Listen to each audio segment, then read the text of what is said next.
तो hello guys and welcome back to my new video one punch man season 3 episode 3 के ऊपर। And हाँ भाई लोग, thank you for completing that like aim in the previous video, जहाँ पर मैंने आपको कहा था कि यार आपको बस 100 लाइक्स करने हैं एंड आपने वो कर दिया था। तो please thank you for that. क्या पता इससे यूट्यूब को एक मैसेज गया हो कि भाई इसका चैनल पे बंदे आते हैं, इसके वीडियो को प्रमोट करो। एंड यप इस वीडियो में भाई यार मैं इसलिए आपको लाइक दे रहा हूँ बस 200 लाइक्स का, तो इसको भी पूरा कर देना। अगर आपको वन पंच मैन सीजन 3 का एपिसोड 4 जल्दी से जल्दी चाहिए लाइक अगले हफ्ते में, तो यार इसको पूरा कर देना। एंड कमेंट भी करना यार प्लीज़, कम से कम नहीं तो 50 कमेंट तो मेरे ख्याल से आ ही जाएंगे इस वीडियो पे, तो वो भी कर देना पूरा यार। और हाँ, आप बिना ज़्यादा लालची हुए इस एपिसोड को शुरू करते हैं यार।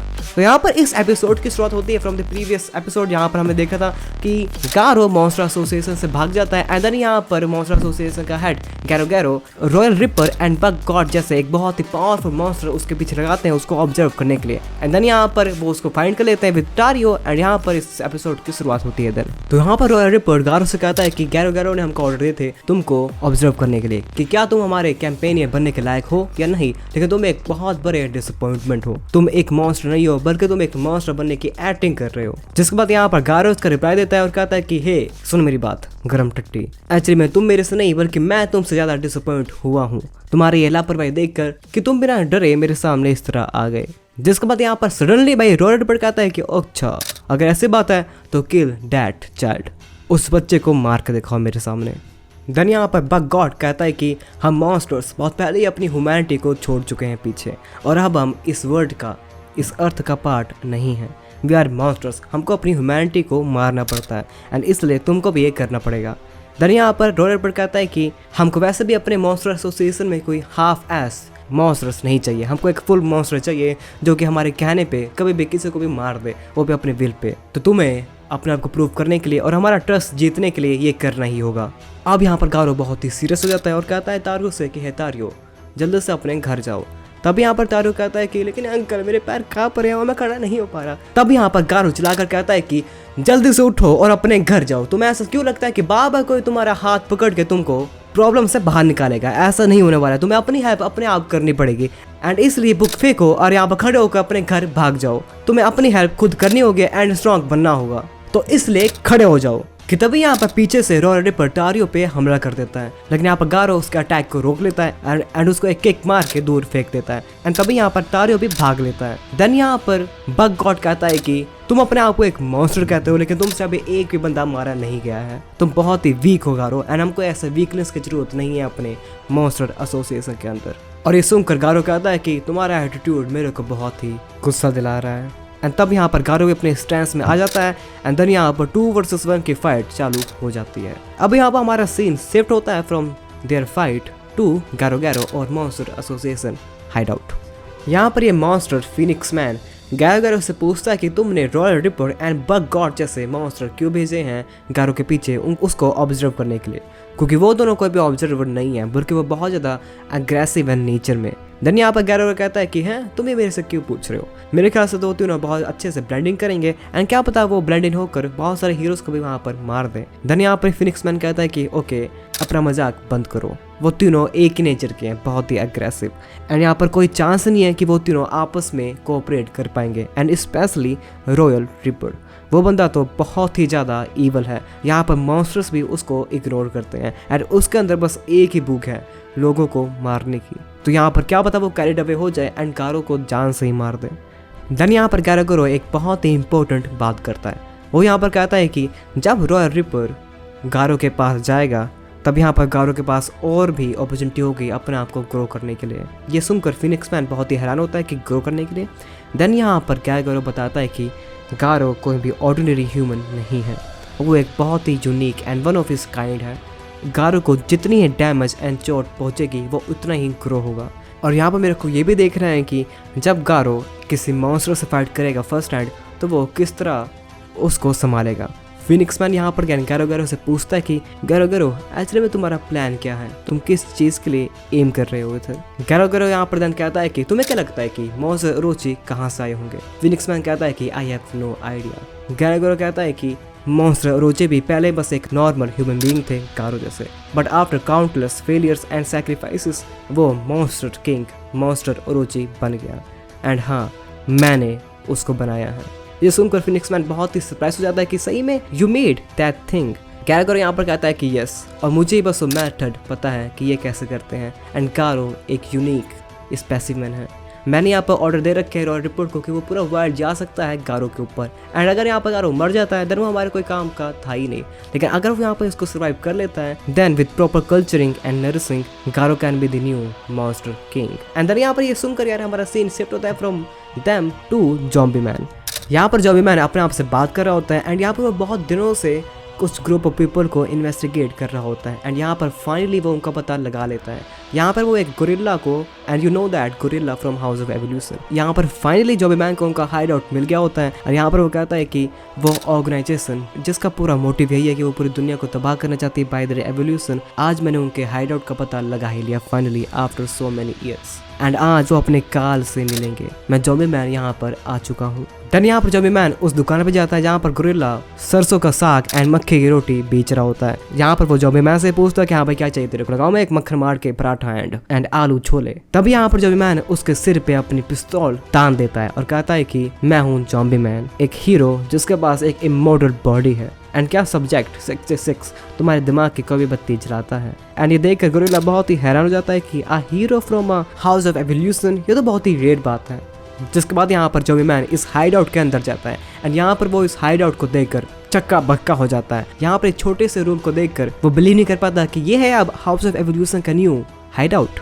तब यहाँ पर आता है डॉक्टर जीनस और कहता है कि वाओ, मैंने कभी सोचा नहीं था कि हमारा एक कोई सब्जेक्ट हाउस ऑफ एवोल्यूशन का कभी एक हीरो भी बन पाएगा। और ऊपर से मेरे को सब्जेक्ट 66 बहुत ही अच्छे से याद है। वो वही सब्जेक्ट था जिसके ऊपर हमारा एक्सपेरिमेंट पूरी तरह से 100% सक्सेसफुल साबित हुआ था, लेकिन स्टिल उसने हमारी फैसिलिटी को डिस्ट्रॉय कर दिया था एंड वहाँ से भाग गया था। ज़ॉम्बी मैन कहता है कि अब मेरे को भी वो अच्छे से याद है एंड मेरी लाइफ को इस तरह खराब करने के लिए मैं यहाँ पर तुमसे अपने रिवेंज लेने के लिए आया हूँ। डॉक्टर जीनस कहता है कि वह लेकिन मुझे नहीं लगता तुम ऐसा करने वाले हो, क्योंकि तुम अब बहुत ही चेंज हो चुके हो, तुम एक हीरो बन चुके हो। कि तभी यहाँ पर ज़ॉम्बी मैन खड़ा हो जाता है एंड अपना फावड़ा निकाल लेता है डॉक्टर जीनस को मारने के लिए। ये देखकर डॉक्टर जीनस कहता है कि वो तुम मुझे यहाँ पर मारने आए हो, देन तुम मेरे को मार सकते हो, क्योंकि जब से मेरी फैसिलिटी डिस्ट्रॉय हो चुकी है मेरे अंदर कोई भी जीने की चाह नहीं बची है। तभी यहाँ पर ज़ॉम्बी मैन कहता है कि वेल तुम इतने स्मार्ट हो कि तुम अपनी फैसिलिटी को काउंटर्स टाइम बिल्ड कर सकते हो, तो तुमने उसको बंद क्यों कर दी। डॉक्टर जीनस इसका आंसर नहीं देता है। तब यहाँ पर ज़ॉम्बी मैन चलाकर कहता है कि आंसर दे भड़वे। जिसके बाद यहाँ पर डॉक्टर जीनस अपना मुंह खोलता है और बताता है कि एक दिन वो बंदा हमारे सामने अचानक से आया एंड उस दिन उसने मेरे को रियलाइज़ कराया कि मेरी ये आर्टिफिशियल एवोल्यूशन किसी भी काम की नहीं है उसके सामने। उसने अपना लिमिटर हटा लिया था। ये सुनकर ज़ॉम्बी मैन कहता है कि लिमिटर, तुम क्या बात कर रहे हो। देन यहाँ पर डॉक्टर जीनस उसको समझाता है कि हम ह्यूमंस के ऊपर गॉड ने एक लिमिटर लगा रखा है जो कि हमको उतनी आज़ादी देता है जितना हमारी बॉडी ग्रो कर पाए। हम उससे ज़्यादा ग्रो नहीं कर पाएंगे अपनी बॉडी को। एंड जब हम अपनी बॉडी को ज़्यादा लिमिट पर लेकर जाते हैं तो हमारी बॉडी उसको सह नहीं पाती है एंड हमारी बॉडी पे बर्डन बहुत बढ़ जाता है, जिस वजह से हम अपनी सैनिटी को लूज़ कर देते हैं एंड बहुत सारे बंदे मॉन्स्टर्स भी बन जाते हैं। तो इसलिए यहाँ पर गॉड ने हमारे ऊपर एक लिमिट लगा रखी है जिस वजह से हम सेन रहें एंड अपनी सैनिटी अपनी ह्यूमैनिटी को लूज ना कर दें। लेकिन उस बंदे ने उसको हटा लिया था। जिसके बाद यहाँ पर ज़ॉम्बी मैन कहता है कि तो तुम मुझे ये बता रहे हो कि एक बंदा जिसने अपने लिमिटर को हटा लिया था जो कि इतना पावरफुल बन गया कि उसने तुम्हारी पूरी आइडियोलॉजी को ही ख़त्म कर दिया एंड विदाउट एनी कॉस्ट। तब यहाँ पर डॉक्टर जीनस कहता है कि नो, उसने इस पावर के बदले हर्जाना भरा था, वो गंजा हो गया, उसने अपने बाल को लूज कर दी। एंड दूसरा, जब उसको इतनी ओवरवेलमिंग पावर मिली तो उसने अपने इमोशंस को भी खो दिए। एंड जब मैंने उसकी आंखों में देखा था तो मुझे पूरी की पूरी कहानी समझ आ गई कि वो कितना अकेला है एंड वो किस तरह फील करता है। देन यहाँ पर ज़ॉम्बी मैन कहता है कि हाँ, ये सब एक बकवास है, मेरे ख्याल से ये सब तुम्हारे उन एक्सपेरिमेंट्स का नतीजा है जिसने तुम्हारे पूरे ब्रेन को अब डैमेज कर दिया है। क्योंकि मैंने भी बहुत सारे ऐसे मॉन्स्टर देखे हैं जिन्होंने अपना लिमिटेड को हटा लिया है एंड उनकी एबिलिटीज अब बहुत ही ज़्यादा बन चुकी हैं। लेकिन वो बंदे जो कि इस लिमिटेड को हटा कर भी मॉन्स्टर ना बने, वो कहलाते हैं एक हीरो। और उस बंदे ने जिसने मेरे को बनाया वो अब इतना ज़्यादा नॉनसेंस एंड डरपोक बन चुका है, ये काफ़ी हैरान कर देने वाली बात है। इंसान मॉन्स्टर इसलिए बनते हैं क्योंकि उनके अंदर एक चाह होती है अपने आप को ट्रांसफॉर्म करने के लिए इनटू समथिंग एल्स। वो किसी भी कारण से हो सकता है, फ्रस्ट्रेशन, एंगर, पेन और उनका इन्वायरमेंट। जिस तरह का उनका इन्वायरमेंट होता है उनके सेल्स उसी तरह बिहेव करते हैं एंड उनको ट्रांसफॉर्म करने में हेल्प करते हैं। Into monster. On the other hand ऐसे भी मॉन्स्टर होते हैं जो कि किसी पावर या केमिकल के द्वारा बनाए जाते हैं, जैसे मेरा रिसर्च। एंड इसी तरह बहुत सारे ऐसे मॉन्स्टर हैं इस दुनिया में जो कि ह्यूमंस नहीं होते, लेकिन वो बाकी सारे लिविंग फोर्सेस के द्वारा बनाए जाते हैं, जैसे पोल्यूशन, पानी, हवा। इवन वो भी अपने आप को ट्रांसफॉर्म कर सकते हैं, लेकिन वो एक कम्प्लीटली डिफरेंट बीइंग होते हैं और उनका लिमिटर से कुछ भी लेना देना नहीं होता है। देन यहाँ पर अलग ग्रुप ऑफ मॉन्स्टर्स भी होते हैं, जैसे दी सी किंग, बोरोस, जो कि बहुत ही पावरफुल मॉन्स्टर्स होते हैं, लेकिन वो कोई मॉन्स्टर्स नहीं होते हैं, बल्कि वो एक सेंटिएंट बीइंग होते हैं ह्यूमन जैसे, जो कि ह्यूमंस के सीधा सीधा दुश्मन होते हैं। जिसके बाद यहाँ पर आते हैं हीरोस, जिनके पास बहुत ही ग्रेट पावर होती है, जो कि उन पावर के साथ ही पैदा हुए होते हैं। एंड देन वो उस पावर को, उस एबिलिटीज को हार्नेस करते हैं by their hard work. Then यहाँ पर ऐसे भी ग्रुप ऑफ हीरोज हैं जो कि ऐसी पावर को ऑब्टेन करते हैं by enhancing their body with chemicals and experiments. And then यहाँ पर कुछ ऐसे भी लोग होते हैं जो कि पैदा ही बहुत ज़्यादा इंटेलेक्ट के साथ हुए होते हैं, जैसे मैं। लेकिन वो बंदा वो डिफरेंट था, उसकी एक आर्म से लाइफ थी, वो एक आर्म बंदा था एंड वो एक आर्म लाइफ जी भी रहा था, बट बस अपने अकेले हार्डवर्क से उसने अपने लिमिटर को पूरी तरह ब्रोक कर दिया। एंड अब उसके पास इतनी पावर है जो कि हम इमेजिन भी नहीं कर सकते, एंड इसको सोचना ही मेरे को हंसी दिला देता है। एंड क्या पता जॉबी मैन तुम भी उससे किसी दिन मिलोगे, क्योंकि वो भी एक हीरो है जस्ट लाइक यू। और क्या देयर इज समथिंग एल्स जो कि तुम मेरे से जानना चाहते हो। देन यहाँ पर जॉबी मैन कहता है कि हाँ भाई तुम ये दुकान क्यों चला रहे हो अपने छोले भटूरे की, कि वेल मेरी रिसर्च से मेरे को अनलिमिटेड छोले भटूरे की रेसिपी मिल चुकी है, तो इसलिए यहाँ पर मैं अपनी ये दुकान चला रहा हूँ। And now we are going back to the fight, जहाँ पर Garou, Roy Ripper and Bug God की फाइट हो रही होती है। एंड यहाँ पर गारो कहता है कि वेल मैं यही कर सकता हूँ, मैं इनको आराम से हरा सकता हूँ, ये दोनों बंदे कुछ भी नहीं है उस ओल्ड आदमी के सामने, जहाँ पर वो बैंक की बात कर रहा होता है। देन यहाँ पर बग गॉड कहता है कि वेल मैंने कभी नहीं सोचा था कि कोई इंसान हमको हमारी इस लिमिट पे ला सकता है। और रॉय रिपर यहाँ पर ऐड करता है, कहता है कि हाँ ऊपर से यहाँ पर 2 वर्सेस 1 की फाइट हो रही है, इसको मत भूलना, तुम सही में बहुत ही इंप्रेसिव हो गारो। लेकिन अब यहाँ पर खेलने का टाइम ओवर हो चुका है और अब हमारी बारी है रियल होने की। बग गॉड भी कहता है यहाँ पर कि अब हम असलियत में फाइट करेंगे। देन यहाँ पर गारो भी बैड ऐसे में अपना तीत निकालता है एंड जमीन पे फेंकते हुए कहता है कि वेल क्यों नहीं, आ जाओ सालो, अब मैं तुम्हारे मूव्स को आराम से देख सकता हूँ, मैंने तुम्हारे मूव्स को स्टडी कर लिया है, तो अब तुमको मेरे से कोई भी नहीं बचा सकता। तभी यहाँ पर उसको पीछे से आवाज़ आती है अंकल। एंड देन वो पीछे देखता है, उसको दिखाई देता है तारियो, जो कि एक बहुत ही अगली से टट्टी से मॉन्स्टर के साथ होता है। यहाँ पर उस मॉन्स्टर ने उसको जकड़ लिया होता है। यहाँ पर वही मॉन्स्टर होता है जिसको गारो ने बहुत पहले भाई पीटा होता है। एंड यहाँ पर वो अपना बदला लेने आता है गारो से। तब यहाँ पर गारो कहता है कि हे उस बच्चे का तुम्हारे से कुछ भी लेना देना नहीं है, उसको जाने दो। लेकिन यार इसी मौके को देखकर रॉय रिपर उसको पीछे से काट देता है। एंड तब यहाँ पर बग गॉड भी आकर उसको बहुत डेंजरस पंच मारता है अपना, जिससे गारो के मुंह से भी ब्लड आने लगता है। और इतना ही नहीं, देन रॉय रिपर गारो को पूरी तरह से काट देता है, जिसके बाद यहाँ पर गारो की मौत हो जाती है। बग गॉड यहाँ पर रॉय रिपर को रोक देता है कि भाई उसको तुझे पूरी तरह नहीं मारना है। रॉय रिपर कहता है कि वेल ये बहुत लेट हो चुका है, गारो अब पूरी तरह से मर चुका है। जिसके बाद यहाँ पर वो तारियो को कैप्चर करके यहाँ से उसको लेकर चले जाते हैं। अब यहाँ पर हमारा सीन शिफ्ट होता है from Garou's dead to Saitama house. And यहाँ पर जेनोस एंड किंग होते हैं और यहाँ पर जेनोस बहुत ही क्लोजली किंग को गेम खेलते हुए ऑब्जर्व कर रहा होता है। यहाँ पर किंग कहता है कि वेल जेनोस क्या तुम आप पूरी तरह से सेटिस्फाइड हो चुके हो। देन यहाँ पर जेनोस पूछता है किंग से कि क्या ये गेम ओवर हो चुकी है। किंग कहता है कि अब ये गेम ओवर हो चुकी है। तभी यहाँ पर जेनोस अपने आप से सोचता है कि वेल मैंने एक भी चीज़ नहीं देखी एंड मुझे अभी भी बहुत ज़्यादा प्रैक्टिस करनी पड़ेगी अगर मुझे भी यहाँ पर इन बैटल सिमुलेशन में पार्टिसिपेट करना है सेंसे एंड किंग के साथ, जो कि वो पूरा दिन खेल रहे होते हैं एक दूसरे के साथ। तब यहाँ पर किंग कहता है कि वेल ये बहुत लेट हो चुका है। यहाँ पर बैंग एंड बॉन्ग भी होते हैं एंड वो भी कहते हैं कि साइडामा क्या पता अभी भी गारो को ढूंढ रहा हो एंड मुझे नहीं पता कि उसने उसको फाइट किया होगा कि नहीं। यहाँ पर बॉन्ग कहता है कि क्या पता उसने मॉन्स्टर एसोसिएशन के हाइडआउट को फाइंड कर लिया हो। जेनोस यहाँ पर अपने आप से सोचता है कि साइडामा सेंसे बहुत ही डिटरमिन्ड थे गारो को ढूंढने के लिए, तो क्या पता जब तक वो उसको ना ढूंढे वो घर वापस आए ही ना। क्योंकि यहाँ पर कहता है कि मुझे पता है कि साइडामा बहुत ही पावरफुल है, लेकिन उसकी जो पर्सनैलिटी है उससे मुझे उसकी चिंता होती है, और क्या पता वो किसी मॉन्स्टर के ट्रैप में ना फंस गया हो। और ये सोच कर वो डर ही रहे होते हैं कि तभी यहाँ पर साइडामा की आवाज आती है कि आई एम बैक। एंड तभी ये सब यार बच्चों जैसे भाग कर जाते हैं गेट के पास देखने के लिए कि क्या सही में साइडामा ने मॉन्स्टर्स को मार दिया है। एंड यहाँ पर साइडामा आता भी भाई उसी हालत में, यहाँ पर ऐसा लगता है कि भाई साइडामा कोई बहुत ही डेंजरस बैटल फाइट करके आ रहा हो। एंड यहाँ पर कहता है कि मैन मैं अब बहुत ही थक चुका हूँ, मैं बहुत सारे प्रॉब्लम्स में फंस गया आज। और ये सुनकर भाई सब बहुत ही हैरान हो जाते हैं कि साइडामा प्रॉब्लम में फंस गया, दिस इज इम्पॉसिबल। यहाँ पर जेनोस कहता है कि क्या तुमको सही में मॉन्स्टर गारो मिला था? देन यहाँ पर साइडामा कहता है कि नहीं ऐसा कुछ नहीं हुआ था, एंड तुम सब अभी तक मेरे घर में कर क्या रहे हो? इधर बहुत ही भीड़ जमा हो रही है। जेनोस यहाँ पर साइडामा से पूछता है कि सेंसे क्या ये गारो द हीरो हंटर का ब्लड है? देन यहाँ पर साइडामा कहता है कि ना ऐसा बिल्कुल नहीं है, ये बस कुछ नॉर्मल मॉन्स्टर का ब्लड है जो कि यहाँ पर मेरी सोसाइटी के बाहर खड़े थे, मैंने उनको निपटा दिया। लेकिन यहाँ पर साइडामा बहुत ही दुखी होता है एंड ये देख कर जेनोस कहता है कि तो साइडामा सेंसे आपके साथ हुआ क्या ऐसा? किंग भी कहता है कि साइडामा इतनी सारी एनर्जी लेकर बाहर गया था एंड उसका ये हाल होना बहुत ही सरप्राइजिंग है। एंड बैंक में यहाँ पर बहुत सरप्राइज होता है कि वो बंदा जो एक ही पंच में पूरे के पूरे सेंटीपीड को मार देता है, उसकी ये हालत किसने की होगी? एंड देन यहाँ पर साइडामा बताता है कि मैंने अपना वॉलेट खो दिया है। ये सुनकर वहाँ पर पूरी शांति छा जाती है। एंड देन बैंक कहता है कि वेल मुझे लगा तुमने सही में मॉन्स्टर गारो को एनकाउंटर किया होगा। तभी यहाँ पर साइडामा चलाकर कहता है कि हाँ वेट अ सेकंड, अगर मैं अब इसके बारे में सोचूं तो वो डाइन एंड डैसर जब मैंने उसको चेज करना स्टार्ट किया था उसमें मेरे हाथ में कैबेज भी था एंड वो कैबेज मैंने रेस्टोरेंट के अंदर ही छोड़ दिया।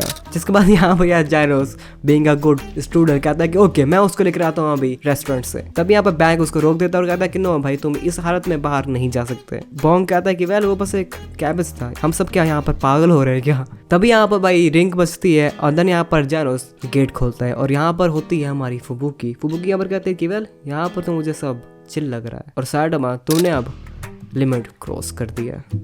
और यहाँ पर हम देखते हैं भाई फुबुकी द हीरो को जिसके हाथ में होता है साइडामा का कैबेज जो कि साइडामा ने वहीं पर छोड़ दी होती है। और यहाँ पर ये कैबेज वो साइडामा को अगेन रिटर्न कर देती है। साइडामा यहाँ पर देन फुबुकी का थैंक यू करता है, कहता है कि well Fubuki you are a life saver. मेरा आज मन कर रहा था एक हॉट पॉट बनाने का and hot pot without cabbage बिल्कुल भी स्वाद नहीं लगता। तभी यहाँ पर फुबुकी साइडामा से कहते हैं कि वेल क्या तुम यहाँ पर कुछ भूल रहे हो? साइडामा कहता है कि हाँ मेरे ख्याल से मैंने तुमको थैंक यू बोल दिया है कैबेज के लिए। तभी यहाँ पर फुबुकी गुस्से में कहते हैं कि नहीं ये नहीं, तुमने सही में वहाँ पर मेरे को फूल बनाकर मेरे से अपना बिल पे कराया रेस्टोरेंट का। जिसको मैं यहाँ पर साइडामा कहता है कि ओह सॉरी मैं उसके बारे में भूल गया था। और यहाँ पर इसके बाद फुबुकी बहुत ही गुस्सा कर रही होती है साइडामा के ऊपर और ये देख कर जेनोस कुछ रियलाइज करता है। जेनोस यहाँ पर रियलाइज करता है कि फुबुकी इतना ज़्यादा पीछे क्यों पड़ चुकी है साइडामा के। क्या वो सही में साइडामा का डिसाइबर बनना चाहती है कि वो क्या प्लान कर रही है साइडामा सेंसर के साथ? एंड इसलिए मेरे को यहाँ पर अलर्ट पे होना होगा। तभी यहाँ पर जेनोस को एक बहुत ही पावरफुल मॉन्स्टर सेंस होता है एंड यहाँ पर वो देखता है कि वो मॉन्स्टर यहाँ पर साइडामा सेंसर के अपार्टमेंट के पास आ रहा होता है एक बहुत ही हाई स्पीड पे। क्योंकि यहाँ पर जेनोस बहुत ही बुरी हालत में होता है और यहाँ पर बैंक एंड बॉन्ग भी बहुत ही थक चुके होते हैं। फुबुकी किसी भी डीमन या ड्रैगन लेवल के मॉन्स्टर को हैंडल कर ही नहीं पाएगी क्योंकि वो मर मुट जाएगी और मेरे साइडामा सेंसर का वैसे ही मेंटल डैमेज हो रखा है क्योंकि उन्होंने अपना वॉलेट लूज कर दिया है। तो यहाँ पर वो कहता है कि वेल इसका मतलब यही है कि किंग तुमको जाकर उस मॉन्स्टर से लड़ना होगा एंड उसको वहाँ पर बाहर ही रोकना होगा। जो भी हो तुम उस बंदे को अंदर आने नहीं दे सकते हो क्योंकि यहाँ पर बहुत ही भीड़ पहले से जमा है, तो बाहर जाओ एंड उस एनिमी को मार के आओ। और ये सुनकर किंग बहुत ही घबरा जाता है कि मैं क्या करूँ। जिसके बाद यहाँ पर यार जेनोस धक्का मार के किंग को घर से बाहर भेज देता है एंड देन यहाँ पर किंग अगेन घर के अंदर आता है और कहता है कि वेल यहाँ पर हमारे घर के सामने कोई था। एंड देन यहाँ पर एंट्री होती है एक बहुत ही यूनिक लुकिंग इंसान की जिसने एक बहुत ही पावरफुल सूट पा रखा होता है। और यहाँ पर ये देख कर जेनोस कहता है कि भाई तूने इसको अंदर क्यों बुलाया रे? जिसके बाद ये बंदा यहाँ पर जेनोस को शांत करता है और कहता है कि वेल जेनोस ये और कोई नहीं बल्कि मैं हूँ डॉक्टर कुसिनो। और ये देख कर जेनोस बहुत ही सरप्राइज हो जाता है कि वेल आप यहाँ क्या कर रहे हो और आप इतना ज्यादा इक्विप्ड क्यों हो विद दिस एंटीक माल? डॉक्टर कुसिनो यहाँ पर कहता है कि मैं यहाँ पर बस तुम्हें देखने आया हूँ, मुझे तुम्हारी चिंता हो रही थी एंड मुझे देख कर पता चल गया कि सही में मैं राइट, तुमने अगेन अपने आप को ब्रेक कर लिया है, तुम बहुत ही बुरी हालत में हो, तो यहाँ पर मैं तुमको एक बहुत ही पावरफुल अपग्रेड देने आया हूँ। जिसके बाद यहाँ पर जेनोस डॉक्टर कुसिनो को साइडामा अपने सेंसेस से इंट्रोड्यूस कराता है और ये देखकर डॉक्टर कुसिनो कहता है कि हाँ आई सी, तो तुम हो मेरे जेनोस के मास्टर साइडामा, मैं हमेशा तुमसे मिलना चाह रहा था। जिसका रिप्लाई साइटामा देता है और कहता है कि वेल ओके, लेकिन क्या आप अपने चप्पल बाहर निकाल के घर में आ सकते हो। टिपिकल इंडियन जैसा बिहेव कर रहा है अपना साइटामा। देन यहाँ पर डॉक्टर कुसिनो अपने चप्पल बाहर निकाल कर आ जाता है और कहता है कि वेल मेरा नाम है कुसिनो एंड मैं एक बहुत बड़ा साइंटिस्ट एंड इंजीनियर था, लेकिन देन मेरे साथ कुछ ऐसा हुआ कि मैंने जेनोस को उसके जर्नी पर ज्वाइन कर लिया for his act of justice. जिसके बाद यहाँ पर साइटामा अपने आप को इंट्रोड्यूस कराता है, कहता है कि well nice to meet you, मेरा नाम है साइटामा। डॉक्टर कुसिनो कहता है कि वाह, मेरे जेनोस के पास एक ऐसा मास्टर है, मैं ये देखकर बहुत ही इमोशनल हो रहा हूँ। जिसके बाद यहाँ पर डॉक्टर कुसिनो अपनी बहुत बड़ी गाथा साइटामा को सुनाने लगते हैं और यहाँ पर Genos being a good student doctor Kuseno से कहता है कि वेल डॉक्टर, क्या आप अपनी स्टोरी को बस 20 वर्ड्स में ही समझा सकते हो मेरे सेंसे को। एंड यहाँ पर ये सब सुनकर भाई साइटामा बहुत ही पिस्ट होने लगा था, क्योंकि यहाँ पर उसका छोटे से घर में भाई कुछ 8000 लोग जमा हो चुके थे। यहाँ पर साइटामा कहता है कि वेल मुझे आपसे मिलकर बहुत ही अच्छा लगा डॉक्टर कुसिनो, लेकिन क्योंकि मेरा प्लेस बहुत ही छोटा है तो मेरे ख्याल से अब हम यहाँ पर एक दूसरे को गुड बाय कह सकते हैं, तो सी यू डॉक्टर कुसिनो। लेकिन यहाँ पर जाने से पहले डॉक्टर कुसिनो कहता है कि वेल मेरे को ऐसा मौका बार बार नहीं मिलेगा, तो मैं तुम्हारे लिए एक गिफ्ट लेके आया हूँ। जिसके बाद यहाँ पर भाई एक बहुत ही महंगा एंड प्रीमियम बीफ वो साइटामा को गिफ्ट के तौर पे देता है। एंड देन यहाँ पर साइटामा थोड़ी देर इसके बारे में सोचता है एंड देन इस गिफ्ट को दोनों अपने खुले हाथों से एक्सेप्ट करते हुए कहता है कि डॉक्टर कुसिनो, मुझे आपसे मिलकर बहुत ही अच्छा लगा एंड हम दोनों यहाँ पर जेनोस का देखभाल करते हैं, तो इसलिए आप मेरे को अगेन कभी भी आकर विजिट कर सकते हो। और ये देखकर भाई फुफू के पीछे बहुत ही हैरान हो जाती है कि बस मेरे को ये करना था साइटामा को अपनी तरफ करने के लिए, और अभी तक मैं इतने हाथ पैर मार रही थी, मुझे बस उसको एक गिफ्ट देना था। जिसके बाद यहाँ पर साइटामा कहता है कि वेल वाओ, मैं वैसे भी आज हॉटपॉट बनाने वाला था एंड ये बीफ उसके अंदर बहुत ही अच्छा लगेगा। जिसके बाद यहाँ पर बैंग एंड बॉन्ग भी कहते हैं कि वाह बीफ, हमने बहुत दिन से कोई मीट वीट नहीं खाया है। और ये सुनकर साइटामा कहता है कि हे भाई ए देखो, मुझसे अब ये मत कहना कि तुम यहाँ पर डिनर तक रुकने वाले हो, क्योंकि यहाँ पर मेरे कोई भी जान पहचान का नहीं है, तो भाई जल्दी से यहाँ से निकल लो। King and the old guys please यहाँ से जल्दी से कट लो, चलो निकलो इधर से। जिसके बाद यार यहीं पर हमारे इस कॉमेडिक सीन पे हमारा एपिसोड एंड हो जाता है। तो यप यार यही था ये एपिसोड, इतना था ये एपिसोड, और इतना ही एपिसोड ये होगा मोस्ट प्रोबेबली, लाइक आगे ज़्यादा भी हो सकता है, आई डोंट नो, मैं तो नहीं बना रहा, एनिमेट मैं नहीं कर रहा, लेकिन मेरे अकॉर्डिंग मैंने इतना ही यहाँ पर रखा है इस एपिसोड के लिए। तो यार ये एपिसोड पहले से बहुत लंबा हो चुका है, तो आई होप आपको ये वीडियो बहुत ही पसंद आई हो। अगर आई यार तो 200 लाइक्स का एम है कर देना, एंड भाई 12,000 सब्सक्राइबर भी करने यार, लाइक 11,000 में रुके गए हम ऐसे कि भाई मैं बोलूँगा नहीं तो कोई करेगा नहीं क्या। ऑफकोर्स यार 12,000 सब्सक्राइबर भी हमको पूरा करना है, तो प्लीज़ यार सब्सक्राइब करो मेरे चैनल को, लाइक करो इस वीडियो को, कमेंट करो कि आपको ये वीडियो कैसे लगी यार, कमेंट भी बहुत ज़रूरी है, 50 कमेंट भी कर दो, बहुत मज़ा आ जाएगा। एंड या अब मैं मिलूँगा आपको अपनी अगली वीडियो में, तो till then please take care of yourself and bye.